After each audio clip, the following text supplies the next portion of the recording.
eu não tenho controle. Por mais que eu queira lembrar, eu não lembro. Então, coisas dessa, por exemplo, coisa de bebida também, algumas pessoas da família do meu pai também se envolveram com bebidas e uma certa impulsividade e tal. Então, é muito comum ter isso. Então, eu creio, quando falam que o TDAH é hereditário, eu acredito bastante, porque eu vejo muito forte essas características na família. E aí, esses casos que vão tendo, né, como, tipo assim, a criança, por exemplo, como que percebe, né, que tem TDA? Porque o universo infantil geralmente é brincadeiras e escola. Esse que é o universo infantil. Então, qual o lugar que está precisando mais de função executiva, que não é fazer qualquer coisa? É na escola. Então, geralmente se percebe na escola. E tem vários fatos de escola, né, escolares, que agora que eu tenho, eu sei associar isso, né? Por exemplo, um amigo meu que eu tinha uns 21, 22 anos e conheci um rapazinho de 17 que ele era atrasado na escola e ele estava ainda na 4ª série. Aí a minha mesma professora de 4ª série era a professora dele. Aí ela foi e falou com ele, né? Falou assim: nossa, o aluno mais educado que eu tive era o Kleber. O Kleber é um exemplo, super educado. Ele, toda vez que precisava soltar um pum, pedia para sair da sala. Aí o Kleber precisava ir lá baixinho e falava para sair da sala. Aí, assim, só que o que era aquilo para mim? Aquilo para mim era a incapacidade que eu tinha de ficar na sala, porque como eu era muito afoito e impulsivo, hiperativo, tinha essa característica muito rápida de fazer as coisas, eu fazia o dever primeiro que todo mundo, e era um pouco inteligente, tipo assim, tinha inteligência capaz de fazer isso aí, e muito esperto no sentido de agilidade mesmo, eu fazia isso aí, ela passava e dava 20 minutos para fazer o exercício, em 2 estava pronto. 2 minutos estava pronto o exercício, eu vou ficar 18 minutos numa sala de aula esperando os outros, mas seria a morte para mim, seria, tipo assim, era tortura mesmo para mim. Inclusive eu começava a fazer barulhos, assim, e depois que eu via que eu incomodava, aí eu vi que toda vez que eu pedisse para soltar um pum, ela ia me liberar da sala. Então, logicamente, era a desculpa primordial e eu passava, e aí sim, aí eu ia para lá, mexia com a grama, chutava, pulava na calçada, pulava, descia, sentava, e me mexia à vontade por alguns minutos, que ela tinha que ficar atendendo os outros alunos. Então eu consegui passar um primário muito bom, porque eu conseguia sair da sala sem ficar, e como, tipo assim, não sei se o ensino do interior um pouco, mas eu conseguia, tipo assim, com a matéria que passava, eu conseguia, pelo menos no ensino lá, e depois também eu tive também numa cidade um pouco maior de 400 mil habitantes, que tem cursos de medicina, várias faculdades, entrei no colégio que era considerado um colégio de 2º grau e pré-vestibular, um dos melhores, e ainda assim eu era um bom aluno, um dos melhores da sala, então não sei se era porque era fácil ou não, mas a estratégia, por exemplo, era fazer o dever de sala todo na hora. Acabou de passar o quadro, enquanto ela estava passando, eu escrevia muito rápido, com a letra horrível que eu tenho, mas escrevia muito rápido, e à medida que ela estava escrevendo, eu já estava resolvendo, que enquanto ela estava escrevendo a próxima questão, estava escrevendo a questão 2, estava respondendo a 1. A hora que ela terminava a questão 20, 17 ou 7, a quantidade que esteja, a hora que ela terminava de escrever, eu já tinha respondido a anterior, e já respondia ali mais 1 minuto, enquanto todo mundo guardava o caderno e saía da sala antes de todo mundo, já com o dever feito. Porque se eu deixasse para fazer em casa, eu tenho um senso de responsabilidade e dever muito forte.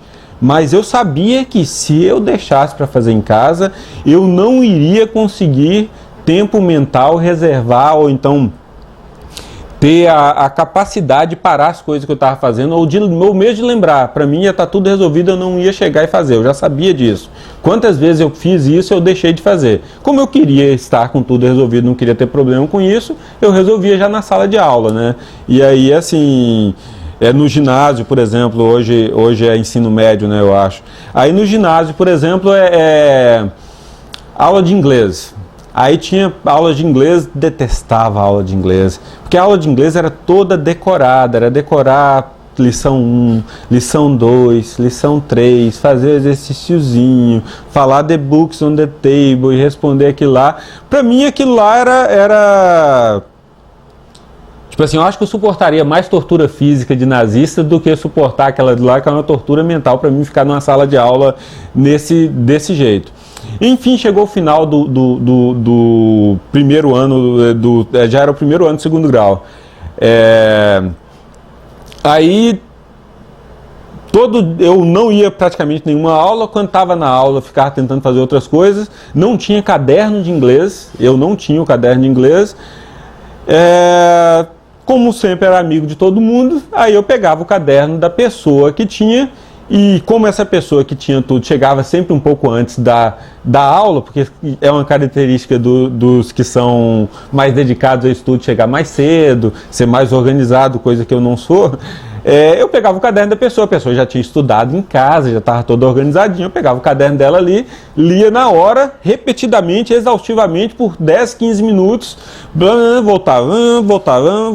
Essa foi a estratégia durante a primeira a quarta série, e na aula de inglês, enfim, passei com 98% de resultados, e sem ter um caderno de inglês, tendo faltado o máximo de aulas que podia para não gerar repetência, e ainda nas aulas não ter prestado atenção em nenhuma das aulas, mas poderia, se eu soubesse que era de estudo, de repente ter sido tratado desde o início, eu poderia talvez saber inglês já desde antes, poderia ter feito a matéria sem ter decorado e ter aprendido um pouco mais da história do Brasil, da matemática um pouco mais a fundo. Por exemplo, não sei tabuada até hoje. Eu não sei tabuada. Tabuada é uma coisa que precisa para passar. Ninguém chega à quinta série sem saber a tabuada. Eu não decorei a tabuada. Simplesmente não consegui. Me esforcei e não consegui. Como que eu consegui resolver isso? Eu consegui fazer os múltiplos de 2, de 3, de 4 até 5. Todo o resto eu fazia por soma. Porque eu não consegui passar do 5. Porque, para mim, a hora que eu passava do 5, era tortura mental de ficar naquela repetição ali. Então, eu sempre faço as contas. Até hoje, me pergunta, quanto é 7 vezes 8? Sinceramente, não veio o número na cabeça. O que eu faço? 4 vezes 7, 28. 28 mais 28, 56. Está resolvida a conta do 7 vezes 8. Não sei a tabuada até hoje. Não sei se eu pegasse hoje, se eu saberia, porque eu faço italiano. Mas, enfim, já criei artifício, faço conta rapidamente, mas não aprendi a tabuada, né? Então é uma coisa que impacta.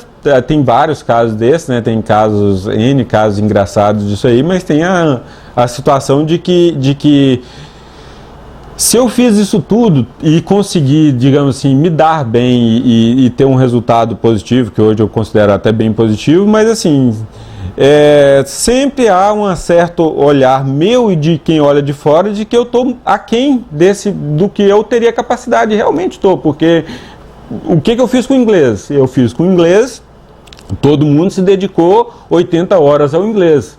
Eu me dediquei ao longo de um ano, no máximo uns 40 minutos, que foram 4 provas, 10 minutos cada prova. Enquanto os outros dedicaram 80, 40 horas, não sei quantas horas são, não lembro de cabeça quantas horas são, mas eu dediquei 40 minutos da minha vida ao inglês. É claro que não fixou naqueles 40 minutos. Se eu tivesse a capacidade de me concentrar e ficar dedicado os 80 minutos, com certeza meu resultado em todo o resto e no aprendizado de inglês, assim como na atividade física, química. Tem outro ponto bem interessante desse negócio de estudo, porque eu estudo, como eu falei antes, né, é uma das coisas que a gente vive boa parte da vida focado nos estudos, apesar de eu trabalhar desde os 12 anos de idade, dos 12 não, na verdade dos 9, porque eu inventava outras coisas, um outro capítulo à parte, mas o estudo sempre vem muito forte. Aí, quando eu estava já no cursinho, num dos melhores colégios de Montes Claros, que era considerado um dos melhores colégios, aí um professor de português lá citou 3 nomes, ele nunca cita nomes, super reservado, citou 3 nomes como capaz de passar em qualquer prova de vestibular de qualquer universidade do país. E aí ele citou o nome de 3 pessoas, eu era uma delas, né? E aí chegou lá e tudo. E o professor de química também, assim, eu não ouvia elogios de nenhum professor em relação a alunos e tal. E aí uma vez o professor de química também fez esse elogio. De que o Kleber nossa, porque eu peguei o assunto mais difícil lá de química, que era, eu não lembro o nome agora, mas enfim, as ligações as ligações dos átomos sobre a molécula, a afinidade, o quanto que tem, peguei e destrinchei e estava quase assim, sabendo o assunto, extremamente dominando o assunto totalmente, enquanto os outros estavam numa dificuldade extrema de fazer, eu estava dominando aquilo e sabendo tudo, e sabendo até o porquê da característica, tipo assim, tinha ido além do que estava no livro, porque tinha tirado algumas deduções até, e com capacidade de resolver os problemas. Aí esse professor, baseado nisso, que era um dos piores assuntos de química, chegou a comentar que eu era muito bom e tal, e que, não, Kleber tal, e me colocou como referência. Na hora da prova eu tirei 3 em 10 nessa prova. Por quê? Porque eu não tive, deu um branco. Desatenção, mas branco, não lembrou, não veio a memória. Mas enfim, apesar disso tudo, eu tentava vestibular para medicina e não passava sucessivamente. E todo mundo me julgava com capacidade de passar, mas eu não conseguia. E a hora que eu, por exemplo, acontecia de hora que eu terminava a prova, tem aqueles gabaritos que o pessoal solta e tal. Eu terminava a prova e saía ao fim do vestibular. Eu saía com o caderno de provas, eu mesmo refazia mais 30% da prova certa, falando assim, errei essa, errei essa, porque hoje eu vejo claramente que era o descuido. E com esses 30% a mais, várias vezes eu bati na trave de passar em medicina. E desisti de medicina, falei assim, não está dando certo, vou para computação porque provavelmente eu não sou capaz. As pessoas estão falando que eu sou capaz, eu estou achando que eu sou capaz, mas eu acho que eu não sou. Vou para a área de computação e depois eu vejo se eu quero mesmo medicina ou não. Mas uma vez pegado computação também eu vou fazer para valer e aí eu vou decidir se eu quero ou não medicina. E fiz computação e segui. Mas hoje olhando assim eu acho que poderia talvez ter sido um pouco diferente a história. Por exemplo, se eu já tivesse medicado naquela época, talvez poderia ter sido diferente. Se foi positivo ou negativo, se eu estou bem na minha profissão, gosto dela também, então estou bem adaptado a ela, né?